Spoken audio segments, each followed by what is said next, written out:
അമ്മയ്ക്ക് പച്ചക്കറി മേടിച്ചിട്ട് പോയിട്ട് വേഗം വരണം കേട്ടോ. എനിക്കായിട്ട് വിളിച്ച് സ്കൂളിൽ പോകണം. ഒരു സ്കിറ്റ് നടക്കുകയാണ്. ഈ സ്കിറ്റിന്റെ അർത്ഥം ഇത് കാണുമ്പോൾ നിങ്ങൾക്ക് മനസ്സിലാകും. ഒരു കുടുംബത്തിലെ ഒരു മകള് തന്റെ മാതാപിതാക്കൾ ആഴമായി സ്നേഹിച്ചു. വളരെ കുട്ടിയായിരിക്കുമ്പോൾ വളരെ അനുസരണം ഉണ്ടായിരുന്നു.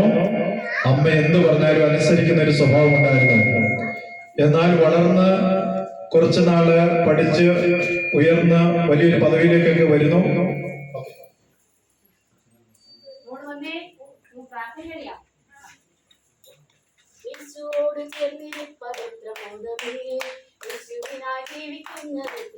ജീവിക്കുന്നത്